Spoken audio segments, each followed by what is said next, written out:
I love our country. It's why I enlisted after 9/11.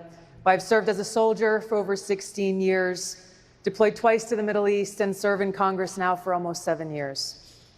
I know what patriotism is, and I've known many great patriots throughout my life. And let me tell you this, Donald Trump is not behaving like a patriot. As president, I will bring this spirit of real patriotism to the White House, serving the interests of all Americans, not just the rich and powerful. The reality is right now, we don't have a healthcare system. We have a sick care system, and there are far too many people in this country who are sick and unable to get the care that they need because they cannot afford it. So at the core of this problem is the fact that big insurance companies and big pharmaceutical companies who've been profiting off the backs of sick people have had a seat at the table writing this legislation. Now, Kamala Harris just talked about Kathleen Sebelius, who helped write her bill. This just pointed to the fatal flaw in her proposal. Sebelius works for Medicare Advantage, private insurance company who will stand to profit under her plan.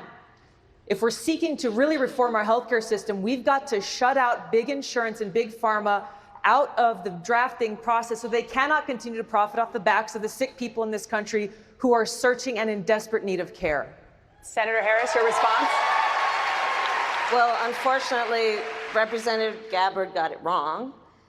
Kathleen Sebelius did not write my plan. She endorsed it as being one of the plans that is the best to get us to a place where everyone is going to have access to health care in America. And when we talk about this again, I'm going to go back to Vice President Biden, because your plan does not cover everyone in America by your staff's and your own definition. 10 million people, as many as 10 million people, will not have access to health care. Many saw the Trans-Pacific Partnership issue as something that would be a critical tool to deal with the rise of China. You were against it. How would you ensure that the United States is able to remain competitive against China on the world stage? By pushing for fair trade, not trade deals that give away the sovereignty of the American people and our country, that give away American jobs, and that threaten our environment. These are the three main issues with that massive trade deal, the Trans-Pacific Partnership. I think the central one was the fact that it gave away our sovereignty to a panel of international corporations whose rulings would supersede any domestic law that we would pass, either a federal law or a state or a local law. This is extremely dangerous and goes against the very values that we have as a country. What to speak of the fact that it would have a negative impact on domestic jobs and that it lacked clear protections for our environment. These are the things that we have to keep at the forefront as we look to enact fair trade deals with other countries to make sure that we continue to be a thriving part of our global economy. So to be clear, Congresswoman, would you keep President Trump's tariffs on China in place?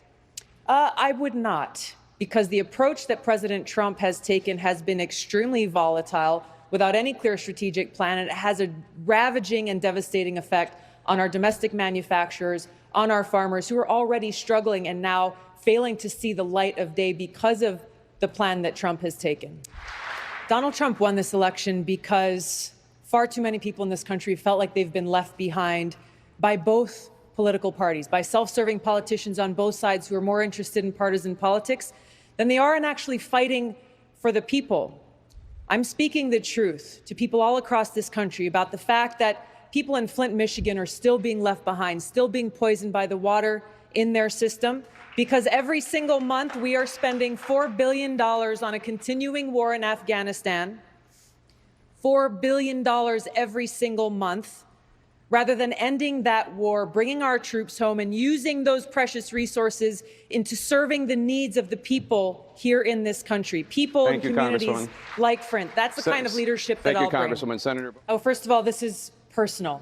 You can imagine I grew up in Hawaii, which is the most remote island chain in the world. So for us, growing up there, protecting our environment was not a political issue. It's a way of life. It's part of our culture. It's part of who we are. This is why, as a member of Congress, long before there was ever a Green New Deal, I introduced the most ambitious climate change legislation ever in Congress, called the Off Fossil Fuels Act. That actually laid out an actionable plan to take us from where we are today to transition off of fossil fuels and invest in green renewable energy, invest in workforce training, invest in the kinds of infrastructure that we need to deal with the problems and the challenges that climate is posing to us today. Thank you, Congresswoman. Senator Booker. Donald Trump and warmongering politicians in Washington have failed us. They continue to escalate tensions with other nuclear-armed countries like Russia and China and North Korea, starting a new Cold War, pushing us closer and closer to the brink of nuclear catastrophe. Now, as we stand here tonight, there are thousands of nuclear missiles pointed at us. And if we were to get an attack right here tonight, we would have 30 minutes before we were hit. And you would receive an alert like the one we received in Hawaii last year that would say, incoming missile, seek immediate shelter. This is not a drill. Seek immediate shelter. This is not a drill. And you would see, as we did, as my loved ones in Hawaii did, there is no shelter. This is the warmongers' hoax. There is no shelter. It's all a lie. As president, I will end this insanity because it doesn't have to be this way.